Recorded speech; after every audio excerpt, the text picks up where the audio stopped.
And now, it's time for SPG, as in Super Backgammon Secret File.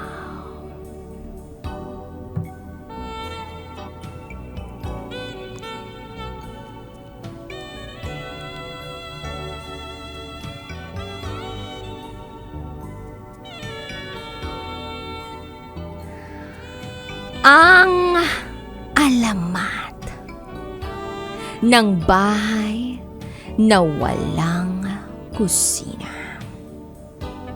May bakbakan.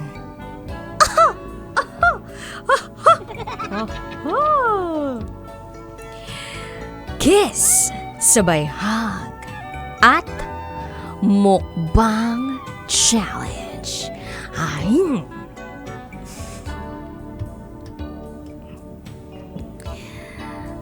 Hello, DJ Rocky.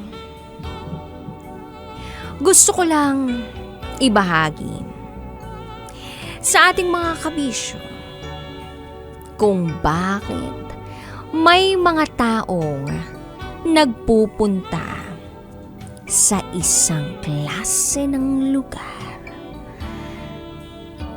na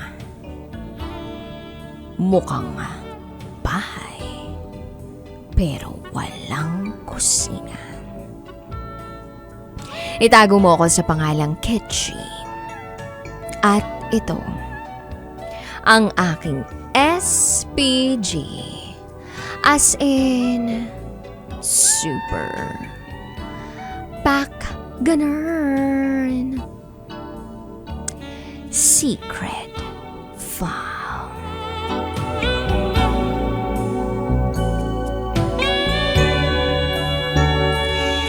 Nung medyo bata-bata pa ako, pag naririnig ko ang salitang Mott Squared, isa lang ang pumapasok sa isip ko.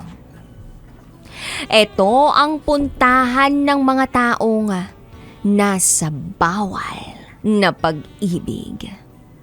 Sila yung mga hindi loyal pagdating sa kanilang mga asawa o sa mga jowa pa lang nila. Sila din yung mga may dalawang itlog pero parehong bugok. Pwede din namang puntahan ito ng mga taong may sakit nakati sa kanilang katawan. Kaya sa Mott Squared sila pumupunta para mawala ang kakatihan nila. Sa lugar din na ito, yung minsan gusto nyo lang magpahinga ng iyong partner. Pero pag uwi ninyong dalawa, umuwi kayong pagod na pagod. O diba, nakapagtataka kung ano ba talaga ang ginagawa ng dalawang taong nagpupunta sa ganitong klaseng lugar. Bakit sa halip na ma-relax, parang na-stress pa? Pero dito rin makikita ang mga taong paglabas sa lugar na yon, ngiting tagumpay o nagiging blooming. Eto na siguro yung sinasabi nila nga, namumulaklak ang isang bulaklak pag nadidiligan. Sumakit man ang katawan, nandyan naman ang bakbakan. So eto na nga, papunta na tayo sa exciting part. Siyempre, hindi na tayo bumabata. Habang tumatanda tayo, marami tayong lugar na mapupuntahan na hindi natin nakalaing mapupuntahan pala natin. At isa na nga dito, ang tinatawag na bahay na walang kusina. Sabi nga ng mga eksperto sa SPG, saka sabi rin ng naging tropa ko, Dahil sila nga ay Dora at Karen. Explore dito, explore doon. Kaya madaling kalad Karen. Kaya medyo nawala ako sa tamang landas. Sa katotoo lang, DJ Rocky, hindi naman sa pagmamayabang. Ligawin talaga ako. Lalo na pag hindi ko kabisado ang daan. Charot with harot. So fast forward year 2007, nang una kong mapuntahan ng lugar na bahay na walang kusina. 23 years old pa lang ako nung una akong lumandi. And yes, confirmed. Pagpasok namin sa pinto, bubungad ang kama na may nakalagay na 2 towel na para bang mga ibon na naghahalikan. Kumot, toothpaste, toothbrush, shampoo at isang sabon na kapiraso. Ang mahal pala ng sabon doon. Kulang 600 petot, good for 3 hours lang. So confirm walang kusina. At sa lugar na ito, nakapaligid ang mga salamin. Kinabog pa ang mga jeepney driver sa pagkakaroon ng side mirror.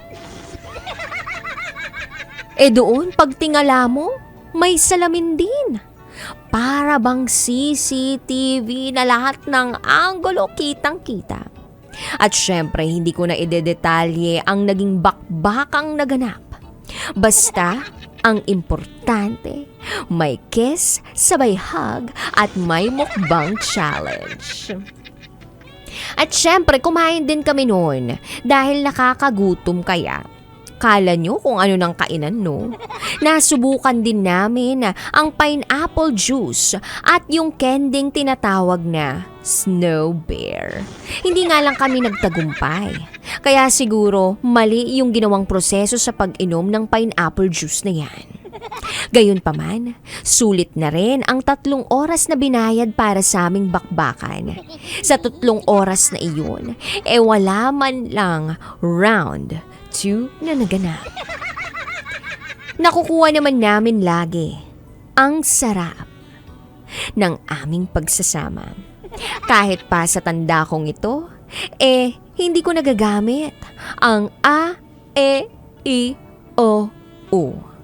Ewan ko ba kung bakit? Kaya naman hindi ako maingay sa loob ng bahay na walang kusina. Hindi gaya ng iba na kulang na lang lagyan ng busal ang bibig kapag nagbabakbakan. Sa akin, walang maririnig na parang mga pusang naglalampungan. Ayoko rin naman kasing ipeke ang emosyon ko para lang masabi ko na narating ko ang pintuan ng langit. Nararating naman namin yun sa tamang posisyon at sa tamang tao. At sa lahat ng naging karanasan ko sa bahay na walang kusina, may masaklap pa rin nangyari sa buhay ko. Ang masaklap lang, DJ Rocky, nakaiwas nga ako sa teenage pregnancy. Pero hindi ako nakaiwas sa pagiging matandang dalaga. Yun ang masakit na katotohanan. Samantalang yung iba, maamoy lang, hinubad na brief ng partner nila, kinabukasan, buntis na. Kaya masasabi ko lang sa ating mga kabisyo, lalo na sa mga mae-el dyan, as in, malalambing. Aral muna bago lande. And it's your body. You need to be responsible for it. Yun lamang po, DJ Rocky. Hanggang dito na lang.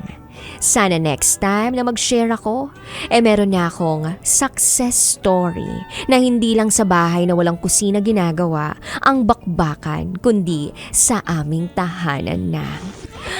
Prayer reveal naman dyan para sa meron na. Muli, ako si Ketchy at ito ang aking SPG, as in super Pagganern Secret 5.